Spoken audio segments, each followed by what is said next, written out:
the times of learning. That last trip that I had in the States, I also had the incredible fortune of learning a little bit about Phosphor Application, and so bringing that into the practice has been really interesting for me, and that sort of decisions that I've made artistically of using different veneers of colour, inserting the phosphor so that I'm just sort of coating the back side of the piece more than the front side when I'm putting colour application on. But in order to capitalise on the filling process, my practice has been that... Hello, disclaimer here. There's something I have to tell you before we can begin. The information provided by Taming Lightning is designed to provide helpful information and to educate on the subjects discussed.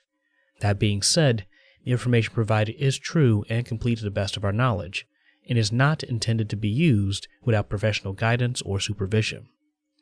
All recommendations are made in good faith by both Taming Lightning and affiliates, to which we disclaim any liability in connection with the use of the information we provide. Thus, we ask that you be safe, be informed, and ask questions. Let's get right to it. Neon lights, I'm baffled. Pick it apart like samples. Give me all I can handle. Light me up like a candle. I'm taming lightning. First, I got that lightning. Plasma in my veins. Welcome back, and welcome to the Taming Lightning podcast. I'm Percy Eccles II, your host for Taming Lightning, as well as the independent plasma technician at the Pittsburgh Glass Center, where I'm researching and developing a space for exploring plasma and neon light art. A process requiring the technical and artistic expressions of glass blowing with the alchemical and scientific application of electrified gases and specialized equipment that you'd also find used in neon. Self-study in this field has led me to a growing network of experts and connections that allow me to find overlaps that are relatable to our daily lives. Through these conversations, I hope to expand our understanding of plasma and neon light, looking beyond its associations with novelty and sign-making, and to explore the potential for noble gases as an artistic medium, and of course, have fun making and sharing what I learn along the way. Hello, Lightning Tamers. This is episode number 42, and in today's podcast, recorded June 5th, 2021, I'll be joined by Harriet Schwarzrock for Harry 2.0 Lights, Glass, and Phosphors. Welcome to the podcast, Harry. Oh, thanks for inviting me along for another chat, Percy. Yeah, a lot of things have kind of happened since then. You know, we had the pandemic who's currently happening. We've got a lot of things that had transpired, and I kind of want to take a moment to kind of use this as a reflection period, because both of us have been kind of going nonstop. Would you not agree? I would agree. I feel like you've probably been going more nonstop than me, but I'm up for a reflection period, that's for sure. Yeah. And I kind of want to do this with a lot of different people. You know, there's moments where you introduce people, and then there's always something more to talk about. Yeah. You know, we met in person at the Gas Murano 2018, which was super cool. That was really awesome. That was super cool. It seems like so long ago, right? Yes. I have some grey hairs since then, I think. I have a few myself. I have to pull them out every once in a while. And so, you know, if people are looking at your work and we're talking about plasma, I think most people will look at you and would attribute your work to be those plasma hearts. Just as a refresher, when did making those hearts forms begin, and when did you think about adding plasma to them? I think I had worked with that heart form as a blown glass object when I was studying way back in the late 90s. But it was during a masterclass in 2015 at the Canberra Glassworks. that I was introduced to like working in a very preliminary way with neon, and then having the suggestion from Richard Wheater, who'd come across from neon workshops in the UK, to do this class at Canberra Glassworks that, you know, we mucked around with a bit of furnace glass and then with some plasma forms. And it was just such a wonderful confluence of the material of glass, the envelope of glass that contains the gas that becomes the plasma, that becomes the interactive element that speaks to that idea of, particularly in this sort of heart form, the idea of electricity in the body. Mm-hmm. So it's really been an initial sort of period of development at the Canberra Glassworks and in my own studio, which is nearby, for the first installation. And then I was approached last year to produce another installation of that heart-based work for the National Portrait Gallery here in Canberra. So I've been working on it in a really focused manner because that opportunity arose and they really wanted to expand the scale of the project. So it ended up being that we've installed over 120 of the heart forms in a dark space. So it's been, I feel like I've got a lot of material knowledge and a bit of a catalogue in my brain about my own process, mm-hmm. which is quite basic as far as plasma goes. And when I look at the incredible work that my colleagues are doing and friends all around the world, I feel like I'm a baby beginner in preschool at times, but I have had that really incredible opportunity within a gallery space and a national institution here to present some plasma work. So, yeah, it's been really exciting. So it's been a little over, you know, as we all know, working with gas discharge illumination, sometimes it's one step forward and two steps back, and you spend a lot of time, I guess, like in any arts process, it's iterative, and you build upon the process that you're developing and the things you see around you and the different I guess approaches to working with the material. And I mean, it really is a process, and I think that's something that I really can relate to conceptually in a way that it's not about just an endpoint.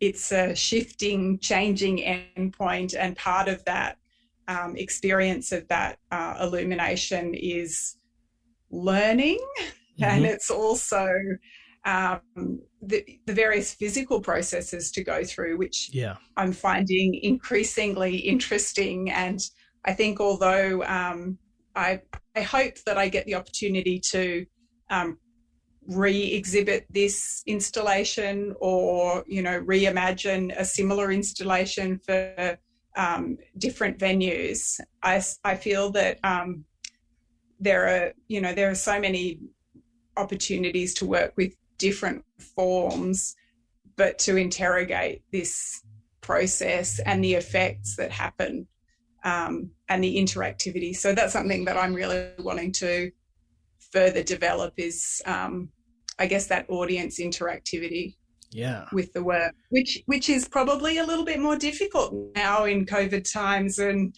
no touchy and hand sanitizer and all of that kind of thing. I just feel really fortunate to be working in this kind of sphere at the moment. I feel really supported by, you know, colleagues and friends in the neon kind of arena. I feel really supported and have a lot of knowledge and connections in the glass, especially studio glass arena, and more recently with connections through the Plasma Art Alliance and yourself, and different practitioners, I feel there's a real openness and appetite to share different experiences and to see what sort of applications that we can find for using this in an arts practice. Mm-hmm. Yeah, I mean, if we're looking at your history here, it's like you mentioned, a few things came out to me, and you were saying iteration, and then I also thought of the word repetition. As a young artist, meaning someone who is still very much in the early stages of approaching a material, the one thing that, and you could probably say this yourself, in the beginning, you probably didn't want to make the same thing over and over again, but you found yourself with a form and a practice that made repetition in form something bearable, whether it's changing the color, whether it's changing bits and pieces of like the shaping a bit, or even just dusting with different phosphors, and then the plasma process itself, and kind of seeing where things really click into place. And to give people a little bit more context on this is like, by the time you started doing your plasma hearts, I had just started graduating from college and undergrad, where I started the initial steps in presenting some kind of plasma work. And that's me at someone who was 3 to 4 years academically working in glass. And that's super duper newbie, even though I was there every day I could for 3 to 4 years straight. And then and there's a gapping difference. And that difference doesn't mean that, oh, I'm not great, you're way better. It's saying that in this context, you have had years of experience that refined your application of skill, and then you have the professional sense to look at this process as a development. Yeah, I would agree with that. And I would also say, there's, especially for younger or emerging artists, I think that it's really important to acknowledge the other areas of skill and knowledge that you have, and that feeds into your practice as well. We all have friends and colleagues who've come to this sort of artistic application from different backgrounds. So I think it's important to acknowledge that you have different knowledge and different experience. And I think that for myself with glass blowing, although I've been like working in the studio for a long time, there have been like vast chunks of time where I feel like I would look at some of my friends and colleagues who graduated with me with great FOMO because I had young children at the time, and then I wasn't in the position to take some of those classes overseas or do residencies. And I think that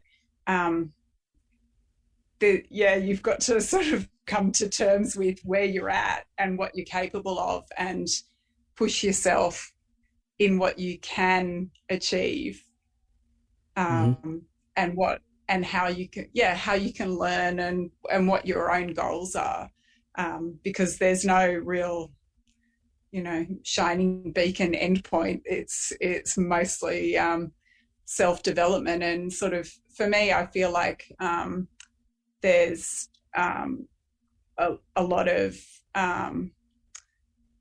reference and a lot of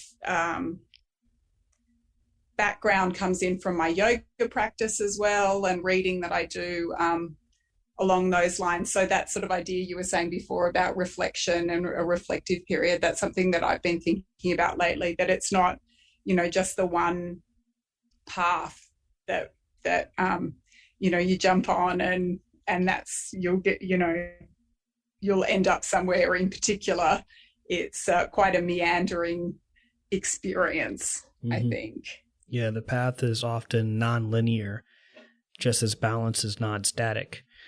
When you're trying to find balance, it's not about standing still, it's about staying up. and that takes a lot of Yeah. micro adjustments. And when I Yeah. observe your process, I watch people and what they do, and I often like repeat watching, even videos or look very closely at images. And I might have already commented on this in our last podcast episode, but I was impressed with how you approached it. You're merging practices that in reality aren't really separated. The idea of using a torch to so-called flame work isn't new. You have just applied it. That's it. You've applied it in the practice of making these forms for plasma. And what's been really helpful, and this is probably a deja vu moment, to be honest, is how when you could see other people do things, it makes it so much easier to understand what they're doing and how they're doing it. And that it's a real gift that people even share what they do in the first place nowadays. It's so true. And I think, we all have those moments, even like just having somebody explain what they're doing and the different sort of terminology can sometimes just give that sort of aha moment where you sort of get an insight into the necessity of that part of the process for creating the best sort of environment for making your work. So, yeah, I'm thinking particularly of spending a bit of time with Mundy Hepburn in his amazing studio and his approach to using the hand torch and sort of giving that analogy of just letting the heat soak in and giving it a little kiss with the flame, and then just let it soak in, and then just it just really resonated for me and made me sort of feel less in a hurry and also less stressed about the process that I was doing that seemed reasonably hybrid and a bit stressful on the glass. But I guess what we're particularly talking about is using a hot torch in order to join the electrode onto a glass form that's been blown previously. And in my case, I often cold work in the meantime and then join the electrode on before I re-anneal the form for processing. So in my oven, in my little funny awkward oven where I get into my awkward yoga poses to get to my back piece. Baking up plasma. I guess no one would challenge you in Twister anymore. Well, maybe not. Although I'm not very, a lot of the time I don't feel very coordinated, and I certainly don't know my left from my right, so I'm often like just facing the wrong way in yoga. So, I don't want to stick too long on the torch, but you mentioning that, and it had brought up a recent reading I had done. I picked up an article, interview with Paul Side. For those who don't know, Paul Side is an American glassblower who is a pioneer in the field of American studio art for glass, and who is among the first few to combine neon and furnace-blown glass of that time together. So like primordial plasma in some way as an art form, not as like geyser tube where it's like kind of a thing of novelty and fun, but like as an art work. And this article was interviewed from 1990, and I was trying to talk to a couple of glass buddies, but he was saying, you can't. His method was to do kind of what Mundy does. He was like, I'm going to pull a very thin neck tubulation because it is, as he had said, and this is not a direct quote, it's like impossible to weld electrode to thick glass. Think about the time period of this glass working, where it's like the early years of glass blowing, and he learned directly from Harvey Littleton, who had taught the first classes of artistic glass blowing in the U.S. at the University of Wisconsin-Madison. So the glass is thick. It was pre Murano influence, thin glass technique, Venetian technique. And it's funny because I was trying to cross-reference that with some people. Like, yeah, we had torches at that time. Actually, the oxypropane torches at the time.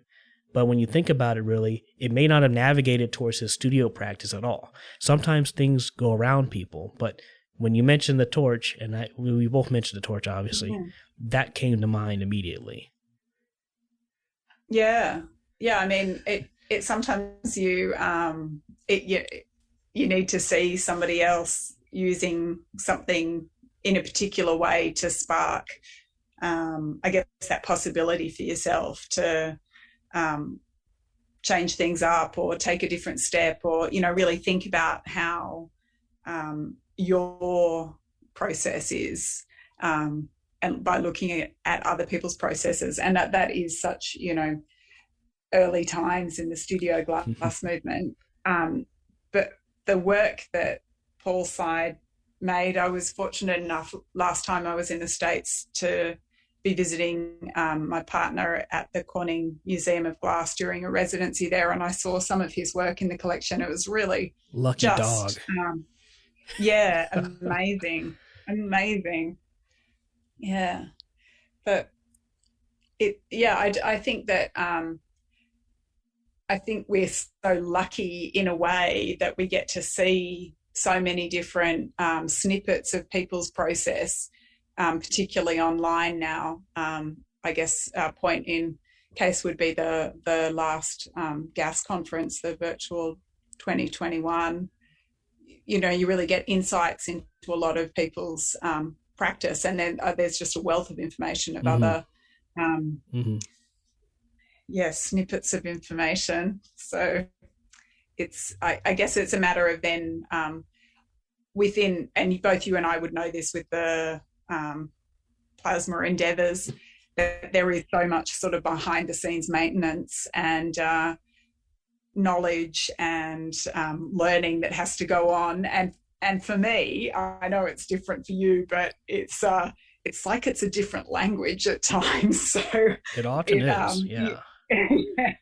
It's really fascinating, particularly like for myself. I think, that's, it's kind of just seems almost unnatural that I'd be drawn to something that is so logical, because a lot of the time I feel like I'm working a lot with intuition and feeling and, responsiveness in a way. But I've, landed in this sort of sphere where it's governed by logic and physics and chemistry and things that I feel like are outside of my sphere of knowledge.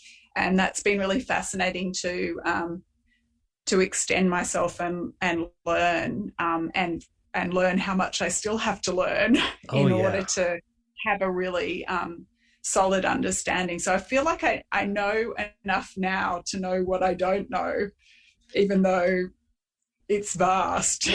Yeah, I feel the same way in that space where you start learning some new crazy terminology. I've always been someone who's been like drawn to certain technical aspects, but I enjoy like intuitive natures. And think about it this way: the intuitive aspects and the kind of reactive spaces, they require a knowledge, right? They require knowledge. You don't know what exactly that knowledge is, but you've acquired that knowledge so quickly that you have an actual intelligent reaction or intelligent intuition to use it.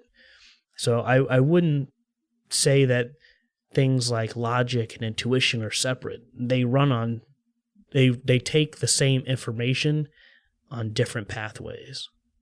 Yeah, I think it's like a different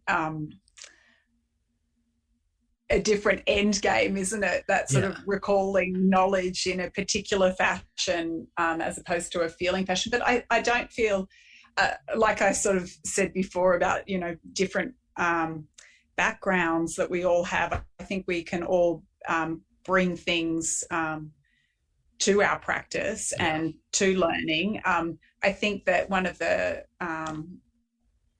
hugely interesting things about plasma is that there are so many sort of areas knowledge that build in order to have success with the work. And I think that safety is so important. And I must say that I refer to your elements of plasma diagram quite often. And I think that, you know, being part of the Plasma Art Alliance and speaking with so many different people and different knowledge bases and such incredible knowledge, like the founders of Studio Glass Plasma Art, you know, having insights into, you know, Ed Kirshner's practice and Pat Collentine's practice, and feeling really just incredibly grateful that that I've been able to have a connection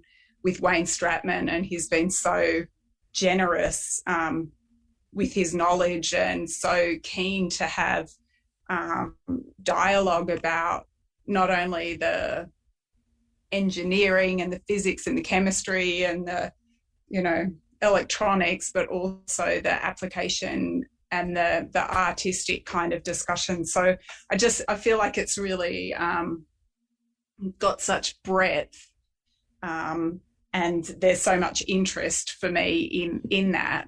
And I think what you were saying before with the different pathways and different ways of reflecting on what we're doing. I was reading, and it's not about light, but it's this book called Light on Life by BKS Iyengar, and it's one of the books that he wrote about yoga. And there was, in the introductory kind of passages that I read, there was this beautiful kind of analogy between having 2 points of reference and how that creates a duality, and you can measure one thing against the other and there's a duality. But if you have multiple points of reference, then you're almost looking at creating a wave. You've got different inputs and it becomes a more dimensional experience. And I feel that about working with this gas discharge illumination, that there is the electronics, you know, there's people like yourself and Anders Mikkelsen on the PAA as well, who have such incredible knowledge about the way electromagnetic fields work. Mm-hmm. Whereas for me, that's all a different language. I'm really hearing, you know, the phenomena from the Muppets, not capacitance phenomena. But you know, there's so many people that have different inputs and different approaches, and I feel that we're so fortunate that there are discussions and interest in the work and people who are engaged. I think that, I think maybe that's the thing that is so beautiful about any arts practice, is when people are engaged. And I feel really fortunate to be engaged in this sphere. Yeah. And like the thing I've been kind of noticing is as much as I am trying to be careful to make sure I put the right information, I am not afraid to know when I'm wrong, how I'm wrong, and what's right. That's something that's really necessary in this field. Like, even things like gauges, I've been calling them the wrong thing. I've been calling them sensors. I've been too specific, not specific. And then eventually I'm rereading the material and I understand a bit more and I'm able to make better discerning judgments on it. But I know what I need. I may not know exactly how they work sometimes, but that's kind of the beauty of it. You have to be willing to relearn. Learning is to be able to relearn things in a different way or a new way or a correct way or a better way. Yeah, I must say I'm hanging out for this little course that Wayne Stratman let slip at some stage that he thinks should be run at some point, where he would go through some of the scientific developments in electricity through some of the experiments that happened over time to give that sort of really dynamic, dimensional experience. Because I read the things about what's happening and I just don't retain, but I sort of feel like, having that kind of really practical experience, Yeah. it would just be extraordinary. I'm pretty sure that, no pressure, Wayne. It's, I think that sort of experience would be a fantastic way of building some of those spheres of knowledge that really support this kind of practice as well. Oh yeah, all the pressure, Wayne. We need this to happen. This could be an online thing. That sounds great. Like I'm probably listeners, totally misquoting him. listeners, if you want to have Wayne do some sort of course or some sort of series, like let us know in the comments. Leave it on the page that this shows up on taminglightning.net. Like, serious. This is super cool. So it's like, speaking about some of these mentors, so after like your next class, is it correct to say the next class you took or instruction under plasma was then at Pittsburgh Glass Center with Ed Kirshner? Yes, and Jaime Guerrero, and yourself, and Taffy the Grey. It was incredible. And it's certainly given me a very warm, soft, fuzzy spot for the Pittsburgh Glass Center. I had an incredible time there.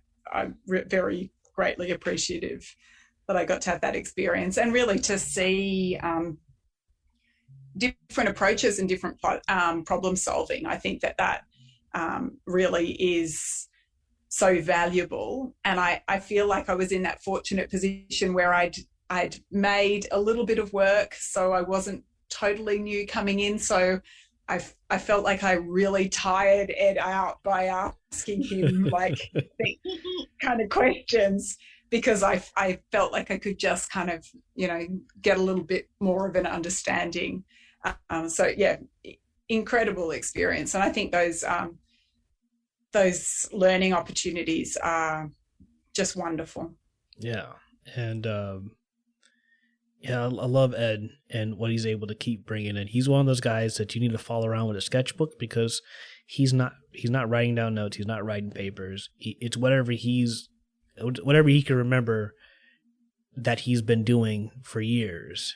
And it's always something new, or there's always something more to talk about. You just got to get him to dig it up a little bit deeper in his mind.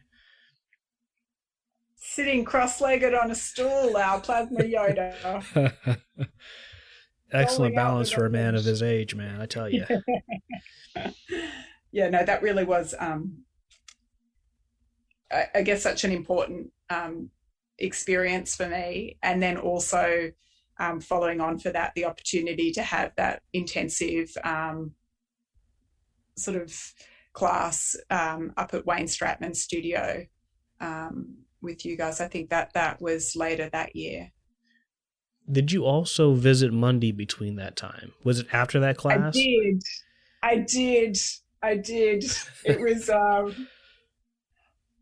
that actually, I feel like that is probably going to be one of my all-time life experiences, is hanging out with Mundy and Judy and having that really incredible like warmth and generosity, and then absolute bonkers experimental scientific forging madness in Mundy's studio, and just trying to keep up with the different kind of concepts and explanations. But I just got so much from that time. And I think one of the really core things that I got, was just to have a go, be safe, but, have a go.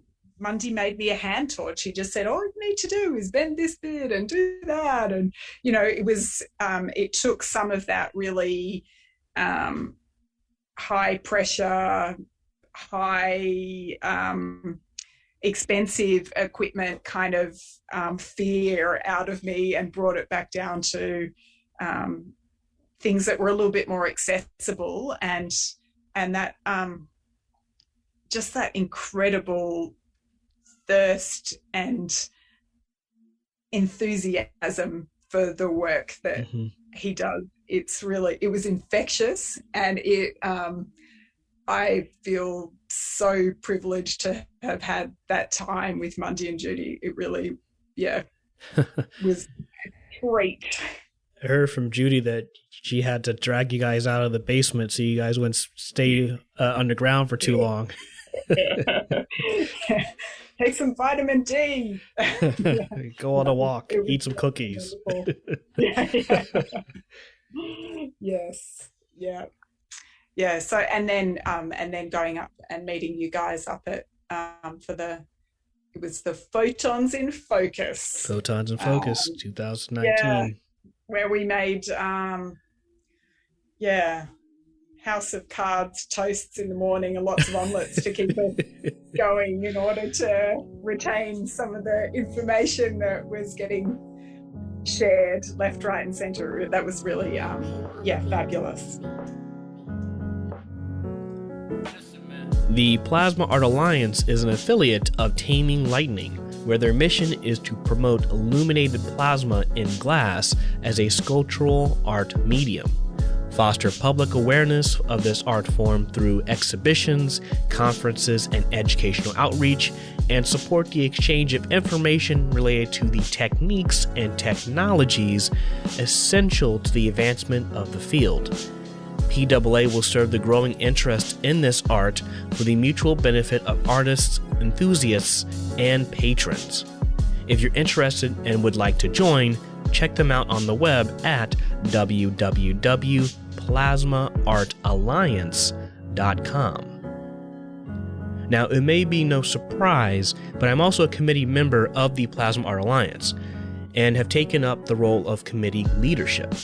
This is to say that it is a way for me to help reach interested parties beyond my individual efforts of Taming Lightning. In our recent meeting, we discussed creating live talks regarding some of the common questions and curious histories of plasma illumination. Such topics we would start with would be drivers and transformers, providing a basic understanding of what they are and how they work, and talk about the commercially available products, their problems, and solutions. So be on the lookout for posts in our newsletter through Taming Lightning and the Plasma Art Alliance, so be sure to sign up and subscribe. Yeah, I would like to have more of those again. You know, we could talk online and we can have these meetings, but sometimes there's something a little missing there. And when you're just there in person and you're like living the plasma life, to take a term from the kung fu life, is where you're there with you're living side by side with the people that are studying, and then, you know, life informs the work, and then the work integrates itself back into life, and there's no barriers between really what plasma is and what you do in your daily life. I think that was like a really exciting and like a thing that I take home from that experience. Yeah, I think that, you know, that responding to what's actually happening with the material and the equipment that you've got, and how you have to make, you know, small adjustments and react to different setups. That's really the nuances that can, I guess, fill in the gaps of understanding. And I think that having people that are generous enough to really walk through a process, like I felt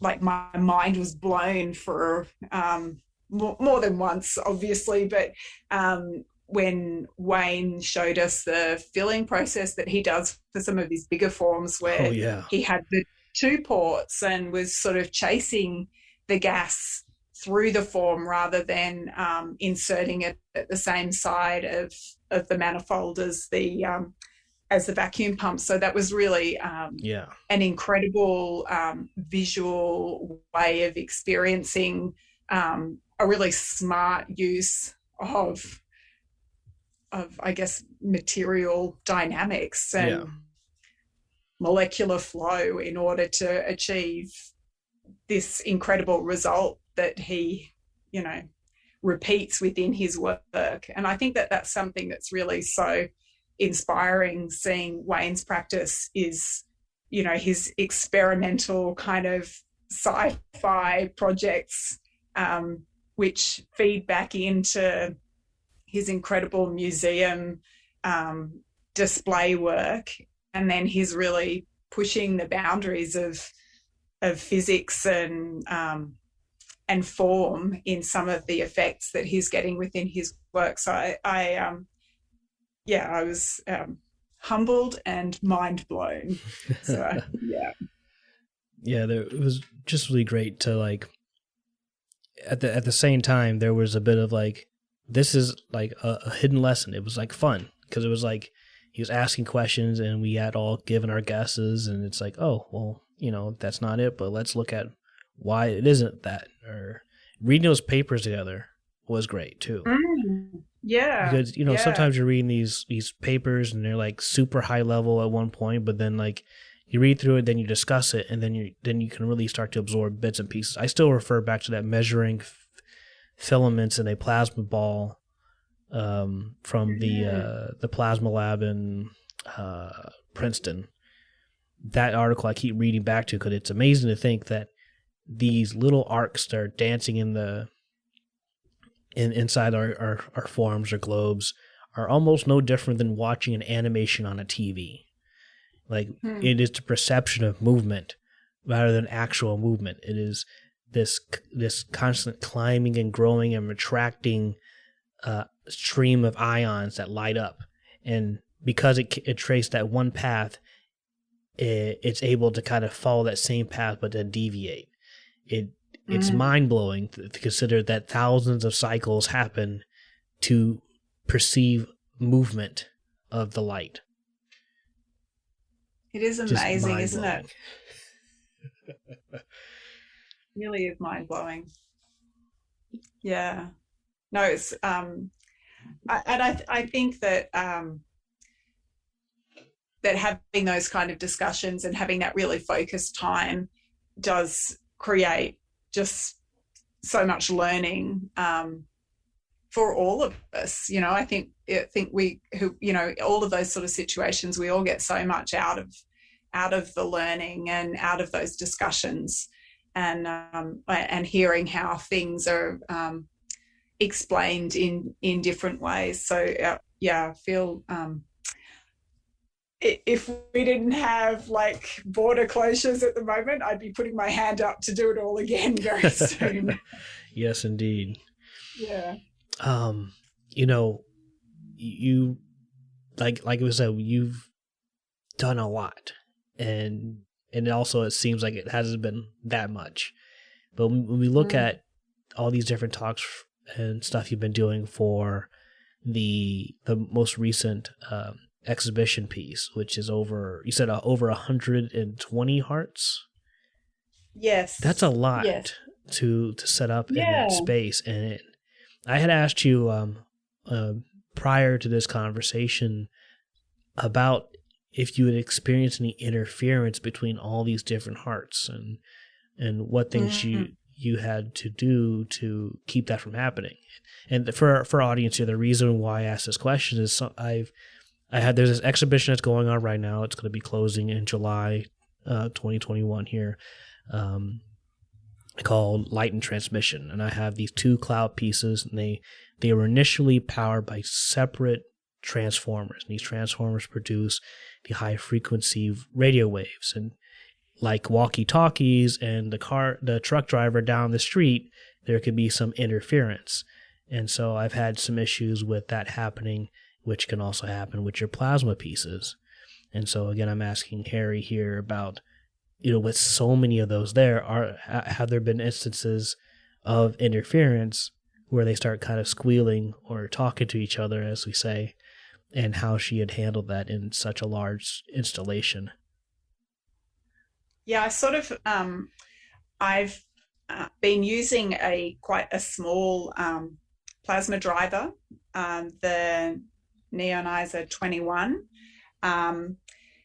and powering that predominantly with the Meanwell power supply, Those are great. and leaning towards the medical power supplies. I think that their safety ratings probably a little bit more stringent.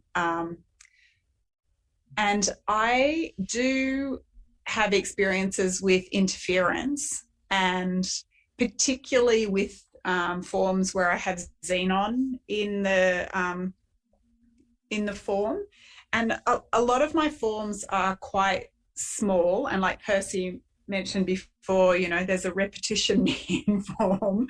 And I think that having the small form also creates issues with resistance at times, but the squeakiest ones have been the sort of xenon forms. And I have been sort of boxing the back of, so the work that we're talking about, there's these heart forms, and they have a mounting that I put on afterwards that then I drill some holes into a backing board and fit the fitting at the back of the heart onto the backing board, and then I wire the pieces from behind. So each individual piece has at the rear of the form the power supply and the driver.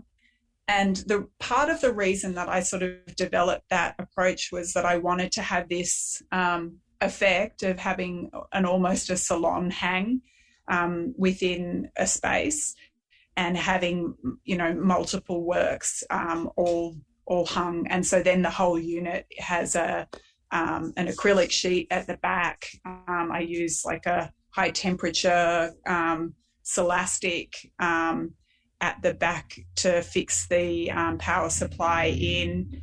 And then the entire unit is hung on the wall with a split batten, and then the cord either, and I was very fortunate at the National Portrait Gallery. Their installation team was incredible, and we fabricated they fabricated this incredible false wall, and then we poked each power cord through a hole in the wall, and then hung the piece over the top of that.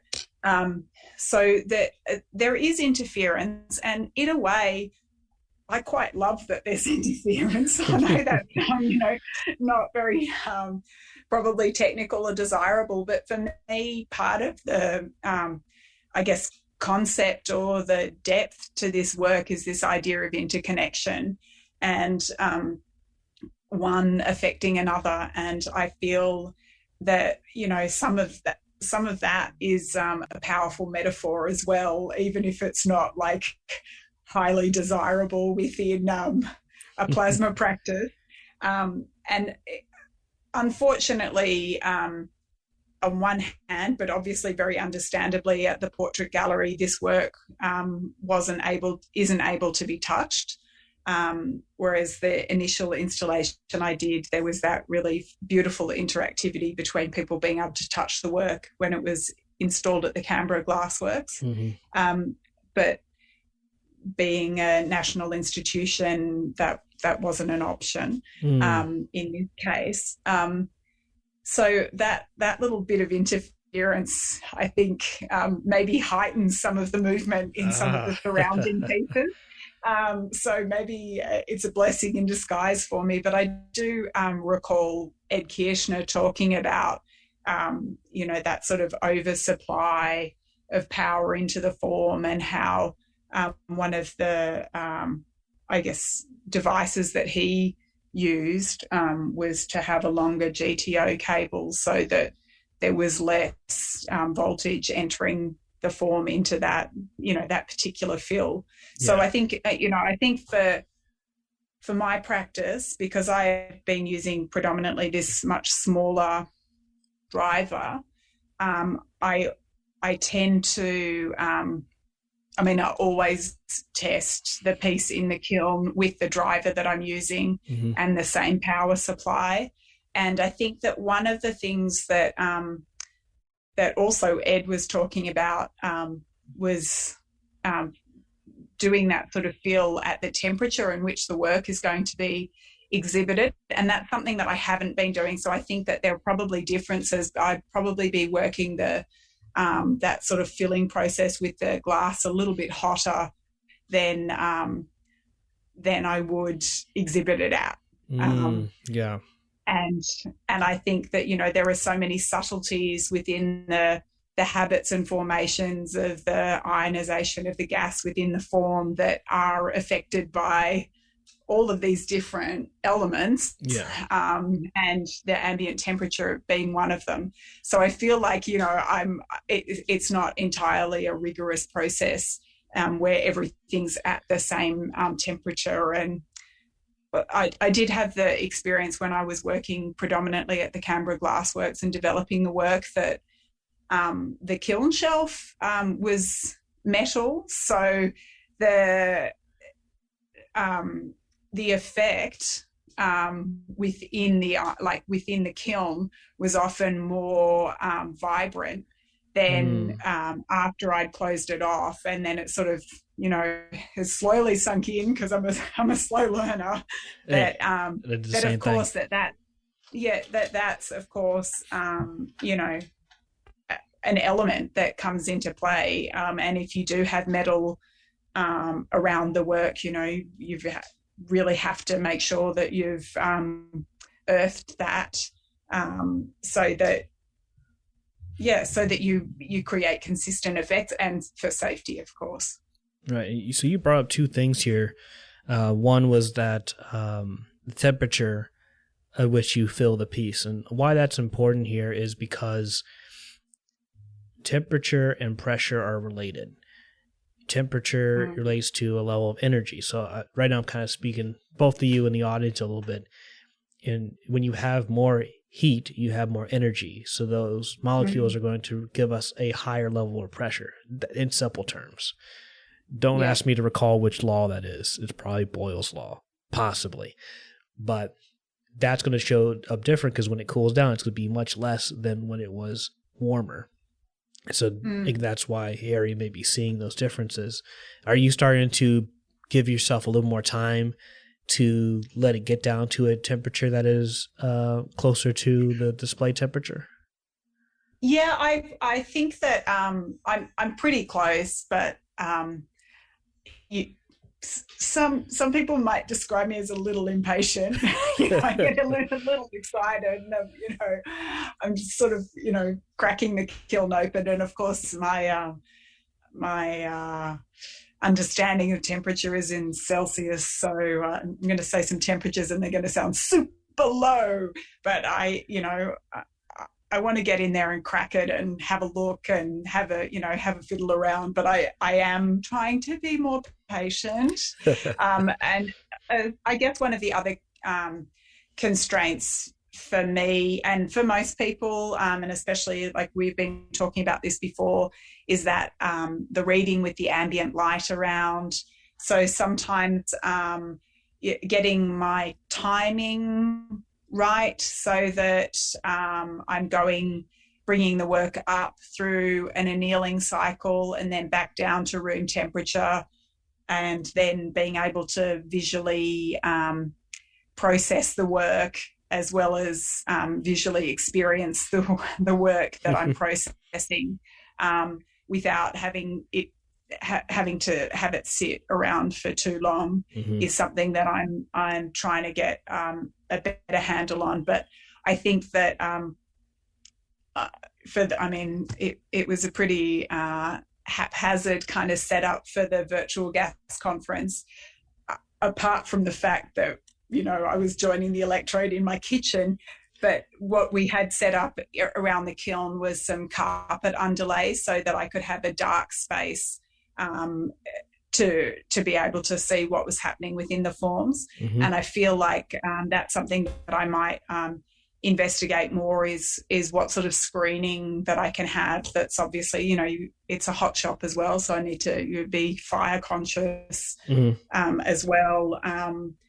You know, what steps can I take in order to be able to give myself a little bit more flexibility time-wise in order to process the work. And you just keep bringing in good points. I mean, the second point was going to bring up again was just a matter of like the materials around your piece. Ideally, you don't want anything conductive around it, and sometimes you can't choose that, but there's certain things you can do to mitigate that, whether that's if you have a metal shelf, put some kiln shelf down.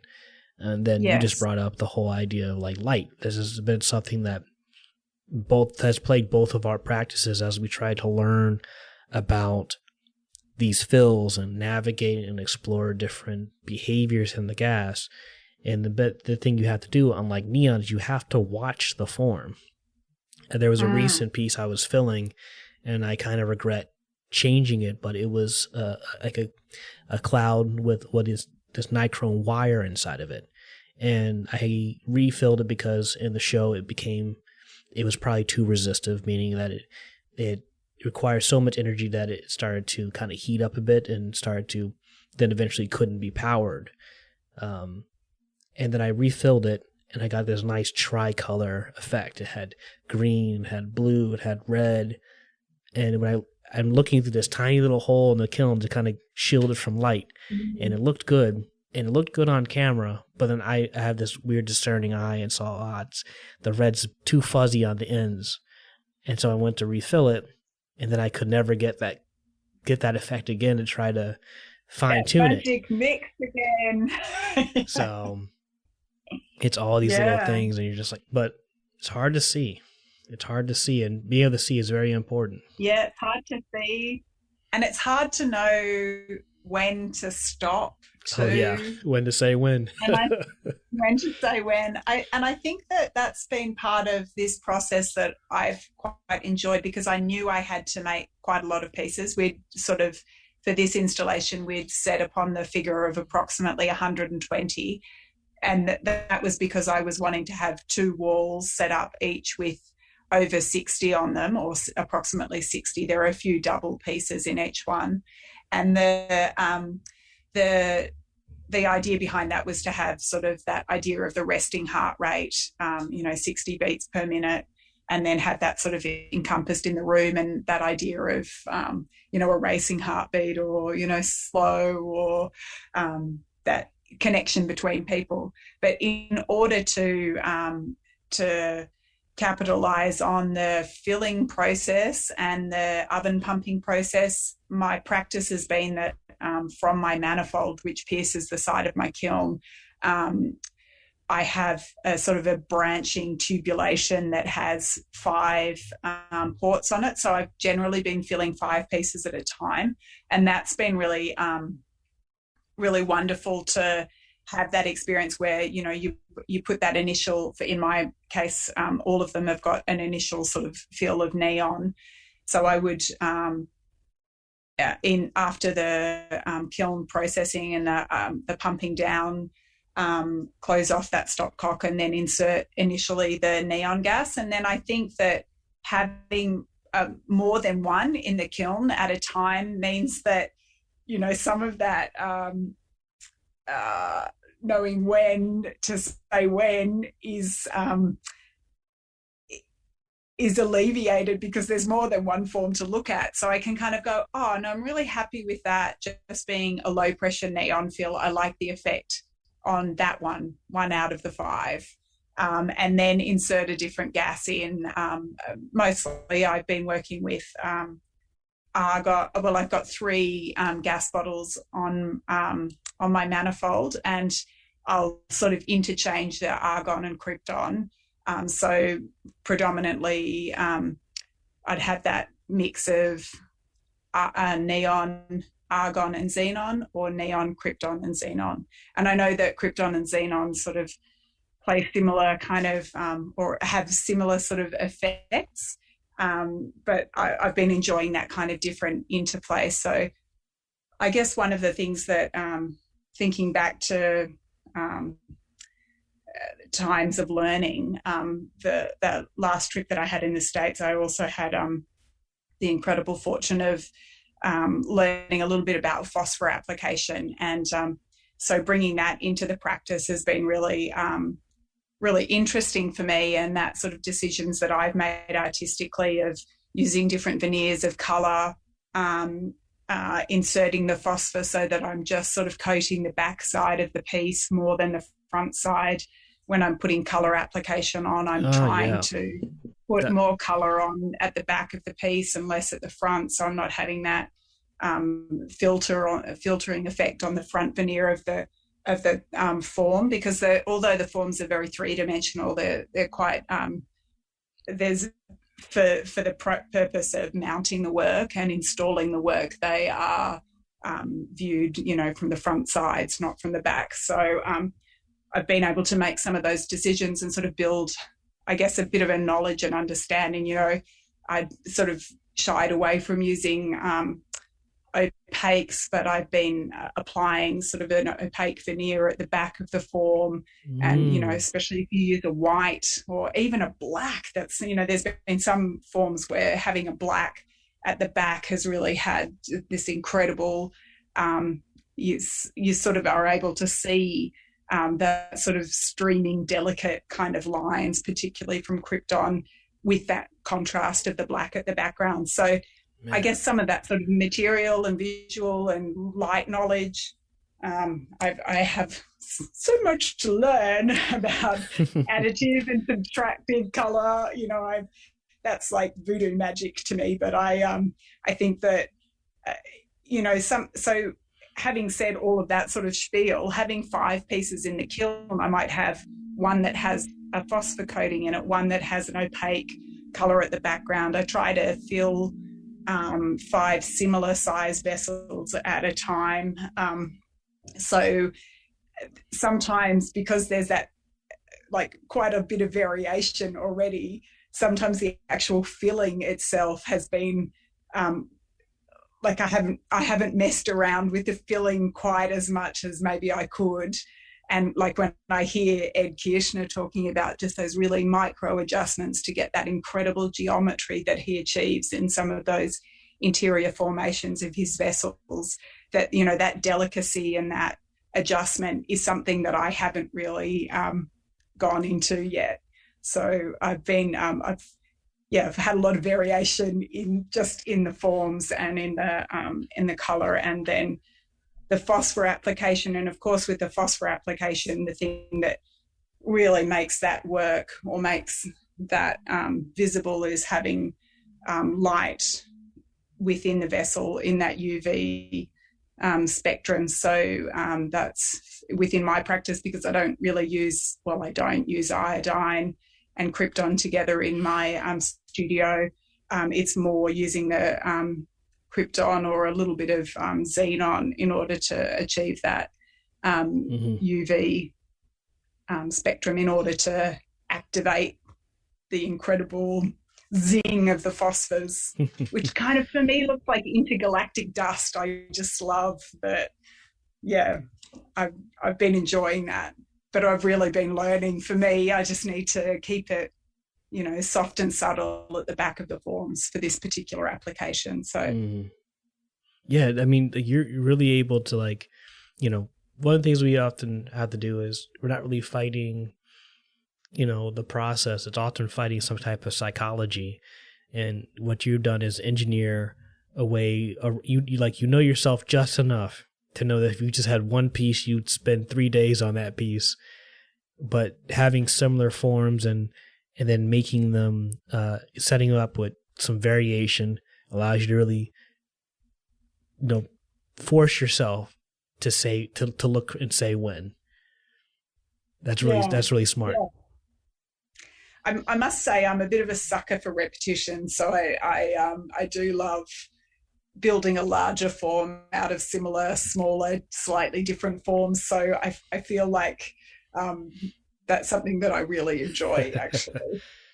And you have so much color available, like presented on this wall. It's just beautiful. Just seeing, like, you're like, oh, this is neodymium. This is just like a rose color. This is like a copper ruby, or this is got a little bit of uranium in it. And this has a little bit of phosphor on this side. It's like just so many variation. Oh, it's like Skittles, except more. It's like jelly beans, really. I think I must say a lot of the time in the rest of my sculptural practice, I I usually hone my color right down, and I'm usually using fewer and quite subtle colors. But I think for this project, part of the interest for using the color was that sort of idea of the colors on the light spectrum, and embracing that, and also that kind of idea of this is loosely a representation of a person, of somebody's identity, and that we're all so different yet all so same. They're so much the same. So that was something that I really wanted to have and to play with, that kind of difference and similarity. And I think that rainbow spectrum of color can really enable an immersive experience like that. So this is kind of an interesting question I'm going to ask next. It's more of a process question, so it's slightly technical. When you're deciding to add phosphor in, do you add that before you put on your electrode? Yes, I do. I use the Mundy Hepburn Town Beach sand technique, where I don't actually use Town Beach sand, but Mundy's nearest beach is the Town Beach. So I snaffle out some clean sand out of the bottom of our glory hole reheating chambers. So I've got some really dry, quite clean sand, and I sort of sieve it so that I've got quite a not super fine sand, but not the coarsest kind of sand that comes out of the bottom there.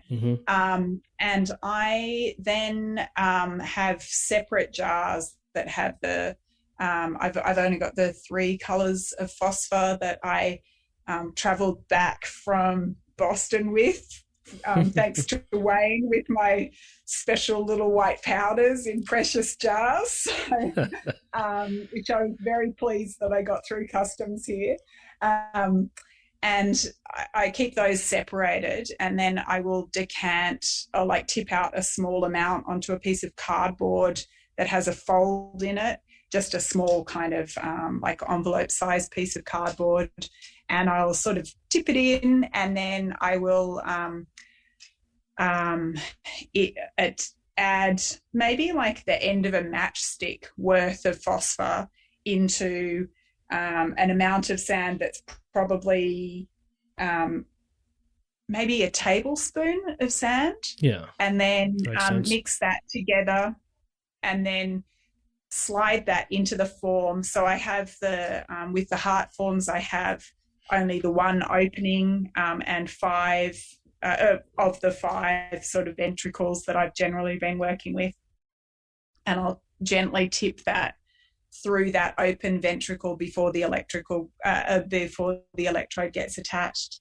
And then, like I said, I've been trying to really swirl and shake gently that phosphor-coated sand and dust onto the back side of the form, and then tip it out. And of course, sometimes I get the little bastard bits of sand caught in the very tip of the ventricles, and I'm there with a little bit of wire trying to pull it out or tap on the outside. So, it's not a seamless process, but it's been really quite fun to experiment and explore that added dimension and that sort of different use of using light. Oh, yeah. I've certainly got a heap to learn, but I have just been applying it with sand and then tipping it out and then having a look at the density of the kind of coating that's on there. And in some forms, I've really, embraced that kind of, like I said, that kind of intergalactic kind of really bumpy, velvety feel on the back. And other times it's just a really soft kind of a wash of phosphor that I think just illuminates that back side of the form effectively. Then I clean it, that lip where I've tipped the sand back out and the phosphor out, and make sure that's really clean before I start heating it for the process of adding the electrode, much like you would with a phosphor-coated neon tube, making sure that those little bits that might become pinhole problems later on in the processing aren't there. Yeah. Smart. Yeah. So what's next? Are you going to make just a ton more hearts, or do you have some other forms you're working on? Are you doing other work? Yeah, I have been. I've got some forms that I'm really looking forward to fill. I had a project last year where I was able to make some work for the botanical gardens, and sort of looking at that sort of seed form. That was really quite a lovely project. But this kind of feels like it just makes me laugh so hard, and it really made my day when I got approached. But there's a museum in Tasmania in Australia, so the island state right at the very south of Australia, and in one town in Richmond in Tasmania they have a pooseum. So it's a museum about poo, and I've been asked to make a plasma poo. No way. I've got that coming up, which is kind of really lighthearted. Put that on your resume. It's like the top of my resume. I'm so excited. But the other work that and like we were talking about this idea of reflection, at this moment I'm sort of in this tiny little pause between starting as a PhD candidate at the Australian National University later in the year. And I'm wanting to really investigate plasma illumination using blown glass and exploiting that idea of interactivity. So I think I'm working my way up to being a bit more confident using borosilicate glass as well. I want to be able to make some work that has that's filled without an electrode, and that I capacitively power. And I think, having a look at the GAS Virtual 2021 presentation that the Plasma Art Alliance did, I was really inspired and curious by Pat Collantine's piece that he entered into that virtual exhibition, where there are, these encapsulated tubular forms that just have this sort of resonant colour, and they were tinkling together.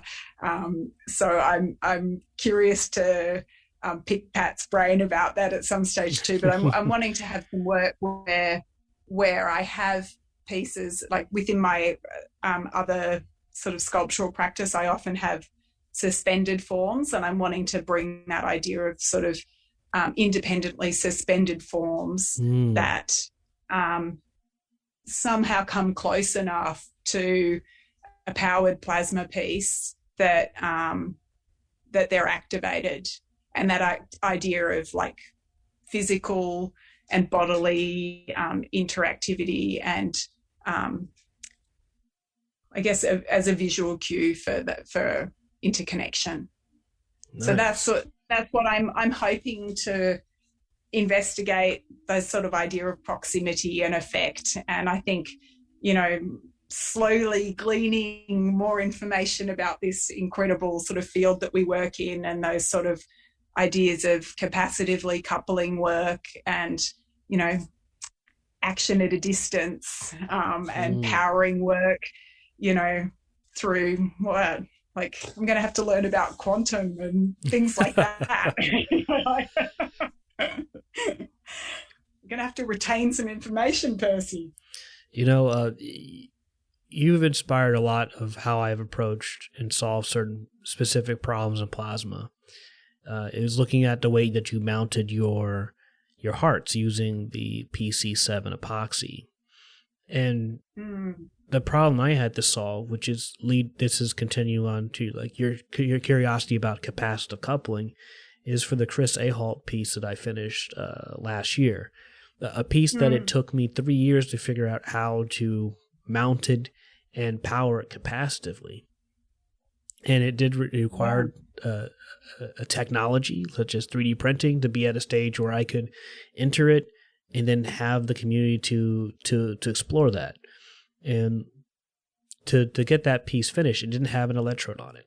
We weren't thinking far enough ahead. We weren't even sure how we mounted it. We thought, okay, we're going to put some metallic tape on the back of the ears and have it on this wooden panel that scooped out just the right shape of the back of the head of the antlers, and that wasn't looking really good to me. And so by the time 2020 rolled around, laid off of work, had my 3D printer, had just enough funding to figure out what to do.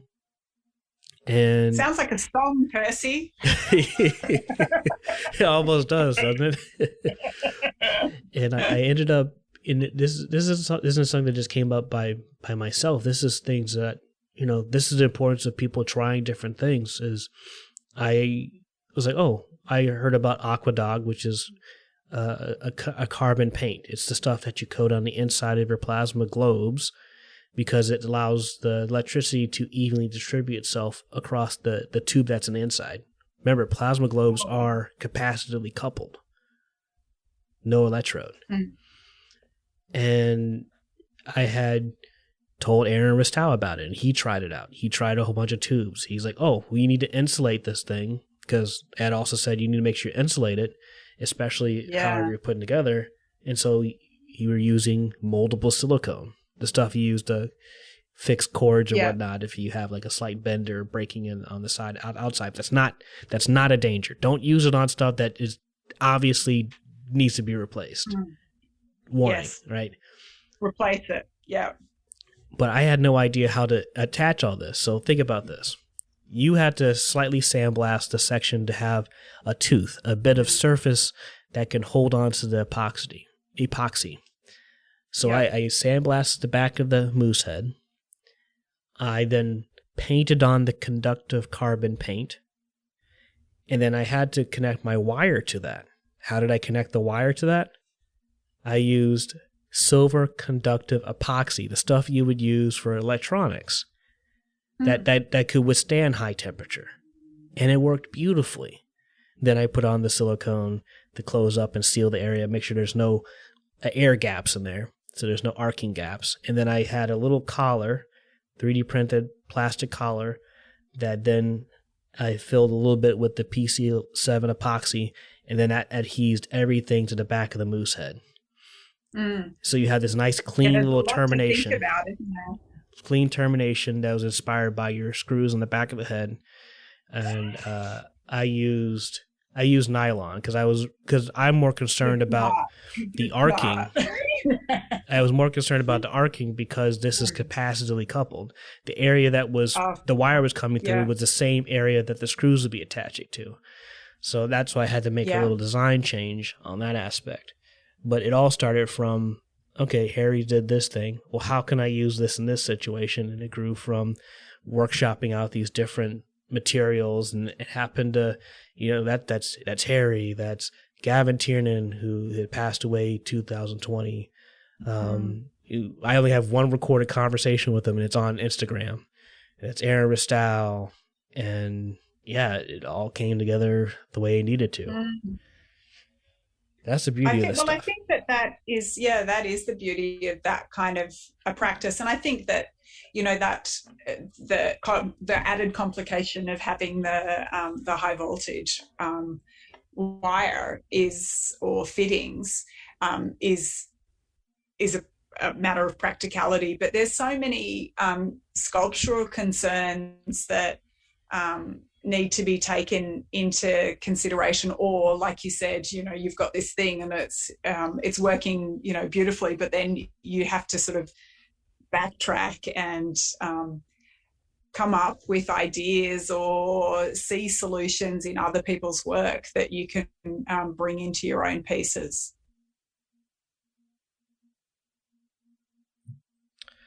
Well, thank you, Harry. Is there anything else you'd like to add on to this debrief or reflection episode? I feel quite debriefed. Thank you, Percy. I've had a lovely afternoon chatting. I'm very fortunate. I've got the sun on my back here in this little position at my dining room table. So I've had a very pleasant time chatting with you. I know that you're in your apartment in the dark, waiting for the power to come back on. So I hope that power is restored to you. Yeah, and for our listeners here, I've been recording this whole podcast without any power in my individual apartment. I've actually wired out a long extension cord into the hallway near our washing machine on the first level. And so I've, as Taming Lightning it is a description coming from the term lightning in a bottle to describe a very difficult, if not impossible task. And I have met the needs to be able to record this podcast with Harry, and I'm really glad to have this conversation. It's made my day feel much better. Well, thank you very much, Percy. It's been wonderful. And I think it's really sort of highlighted that there are so many things to think about, but then there are also so many parts of the process to just sort of revel in and enjoy learning about. So thank you. Thank you. Thank you for listening to the Taming Lightning podcast.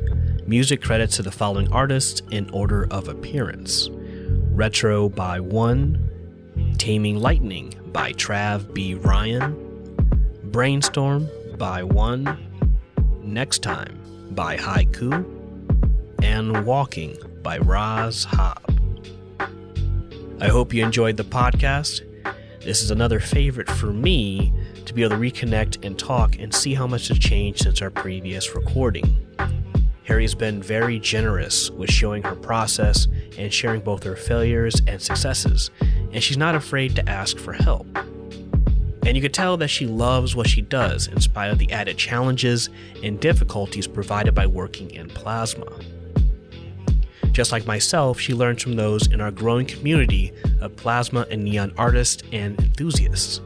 These overlaps and discussions are what helps us grow. I recommend checking out the Facebook group Neon and Plasma for Beginners. There's always a dozen hands to help, tons of books and video resources, and you may find some equipment for sale as well.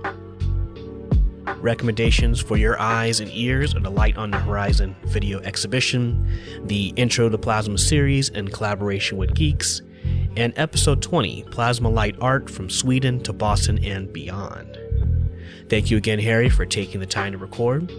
I also like to thank the Pittsburgh Glass Center for supporting me as a place of research and inspiration, the Plasma Art Alliance, where I have an access to a well of knowledge and connects me to some amazing and supportive people.